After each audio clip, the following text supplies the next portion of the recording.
that's why we're all here. Ty talked a little bit about why we're all here. One of the big things that I keep in my mind, you know, in addition to the committee of visitors telling us we need to do better, Congress telling us we need to do better, we need to put more focus on broader impacts, but it's the confusion that I think a lot of researchers have. Fortunately, we have a lot of outstanding researchers in this room who do great broader impact work, and we're going to hear from them throughout the day. But I know there's a lot of researchers out there and a lot of people who applied to come to this summit just because they want some of that confusion to be clarified. So I found this t-shirt. So I hope that is true. At the end of this summit, I hope we all have a little bit better idea of broader impact and how to do it. So now I know many of us have read NSF proposals through the years. I mean, I don't even know how many panels I've served on. I'm sure that's true of a lot of you as well. And the thing when I was thinking about all the different panels that I've served on and thinking about the types of broader impact work that our researchers are currently proposing, and this is, you know, not true of everybody. Some of us are doing very novel, excellent broader impact work. But a lot of the proposals talk about, for example, that their broader impact is to train graduate students. And I remember one NSF official on one of the phone calls that we had organizing the summit talked about how he didn't think RAs, you know, that should not count. When you hire, you know, the RA should be contributing to the broader impact. They should not be the recipient of the broader impact. And I think that was Tracy that actually said that. And I totally agree with him, but this is a conversation, you know, see if the community agrees with that. Another thing we often see is developing new courses. And certainly, developing new courses is important. Is it very novel? Well, no, not very novel and exciting, but, you know, certainly we need to do it. Then last fall, I served on a career panel. And I looked at all the proposals that were on my particular panel. And the good news is, every single one of them said they were going to recruit minority students. I thought, man, we're going to be flowing with minority students if everybody's recruiting, you know. So I thought that was good news on one hand, because a lot of these young investigators feel that recruiting minority students is really, really important work. So I was glad to see that. But then on the other hand, not a single proposal that I personally read talked about how they were going to go do that. And it's a very, very difficult thing to do. So why are we here? In general, if you just want that one sentence statement, you know, it's to help investigators improve the broader impacts of their work. So in order to meet that kind of big goal, we have a lot of little goals for this summit. And this is kind of a summary of what Ty talked about last night in slightly different words, but I think he and I are completely on the same page.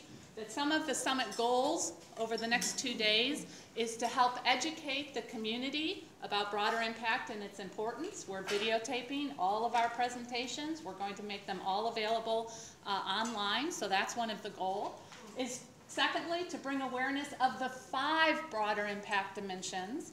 Some people do really well and understand dimension 1, maybe you understand dimension 2, but I think dimension 5, you know, category number 5 is a bit less clear. So hopefully by the end of the summit, we will bring that awareness. Third is to try and foster some collaborations between those who do the intellectual merit work really well and those who do broader impact work really well, which a lot of you in this room do that. 3 others, explain how to integrate broader impact into research. I think that this can be a very hard question, so I hope the working groups will chat about that some, and I ask the presenters to talk about that some in their presentations.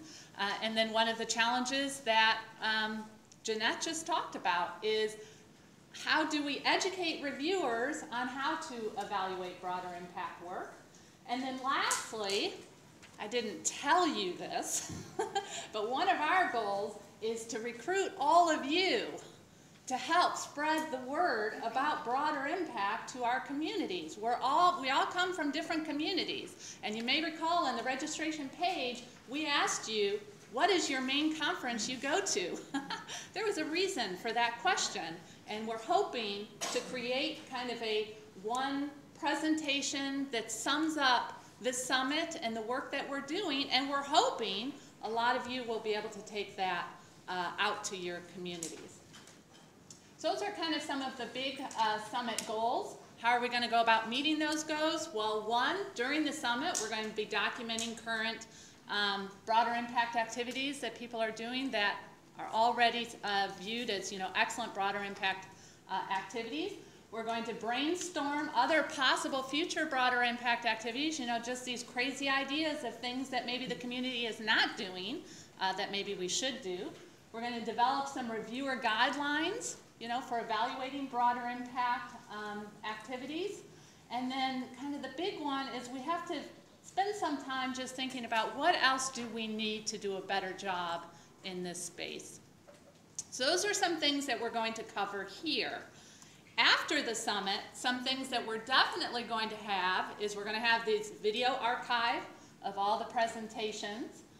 We're going to create a summit report that documents the things that you guys will be talking about in the working group and the presentations that occur, and develop this presentation that I mentioned that I'm hoping many of you will share with your community. So those are things that we're definitely going to do.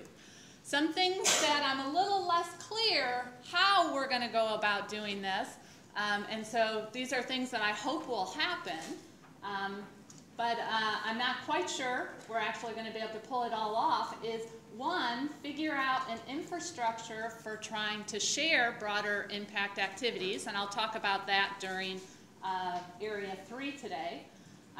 Two, it's been proposed that we develop common language about broader impact for future NSF program solicitations. So we are going to develop that language, but hopefully that will appear in future solicitations, but we shall see if we're able to make that happen. And then lastly, create wording for future grant award letters, stressing the importance of broader impact and the requirement to report broader impact activities on reports. All right, so I also thought it would be good to share with you what are some of your hopes for the summit. You may recall in the registration page we asked you, at the end of the summit, what do you think would be a success? And this is what you guys said. You want to learn about all 5 broader impact categories. You want to improve your understanding. You want to discover, share activities, network, develop broader impact connections, obtain ideas for implementing broader impact. So these are the nuts and bolts of, how do you write the request? How do you make sure it's successful? And then lastly, brainstorm strategies for broader impact success. And that category is actually not just, how do I get money, how do I write publications, but that was really people who talked about from the heart, I want to change the world. How do I go about doing that? So I really loved some of the comments that some of you wrote. What are my kids? For those who have seen me present before, I always include pictures of my kids. And then I always say something like, oh yeah, I have an ulterior motive, and I just move on, and I don't say why I put pictures of my kids, but I'll tell you all why.